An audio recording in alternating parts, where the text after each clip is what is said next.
ஒரு ஒரு ஆத்லீட்டா இன்னொரு ஆத்லீட் அந்த போர்ட்ரேயல் இருக்கு இல்லையா? அவங்கள சுத்தின கதை. அப்ப அங்க பாசிட்டிவா ஒண்ணு நடக்குது அவங்க லைஃப்ல. அதெல்லாம் பார்க்கும்போதும் எல்லாமே எல்லாமே ஒரு இன்டர் கனெக்ஷன்ஸோடயே தான் இருந்துச்சு.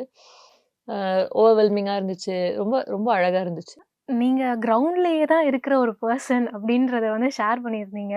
எவ்வளோ மணி நேரம் நீங்க மேக்ஸிமம் கிரவுண்ட்ல இருந்திருக்கீங்க ஆக்சுவலி? ஃபுல் டே கூட இருந்திருக்கேன். Full day. காலைல பிராக்டிஸ் பண்ணிட்டு அங்கேயே இருந்துட்டு, ஒரு 3, 4 ஹார்ஸ் செஷன்ஸ்லாம் பண்ணுவோம். இப்போ சண்டே லீவ் இருக்கும்ல. ம். அப்போ மத்த நாள்லாம் ஸ்கூல் போணும், காலேஜ் போணும். அப்ப அப்ப அந்த நாளுங்கள்ல இன்னும் நெறைய ஹார்ஸ் ஒர்க் அவுட் பண்ணுவோம். பொதுவா 2, 3 ஹார்ஸ் ஒர்க் அவுட் பண்ணுவோம். இல்ல இன்னும் ஒரு 4, 5 ஹார்ஸ், 6 ஹார்ஸ் அந்த மாரி.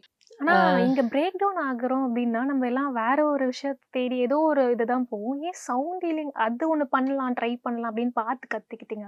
அந்த ரீசன் என்ன? அது என்ன ஒரு இது? நான் வந்து ரெய்க்கி தான் படிக்க ஆரம்பிச்சேன். ம். ஆனா, ஏதோ சில காரணத்தினால அத ஃபுல்லா என்னால கம்ப்ளீட் பண்ண முடியல. சில சில எக்ஸாம்ஸ்லாம் கூட பண்ணேன். ஆனா ஃபுல்லா அத நான் பிராக்டிஸ் பண்ணல.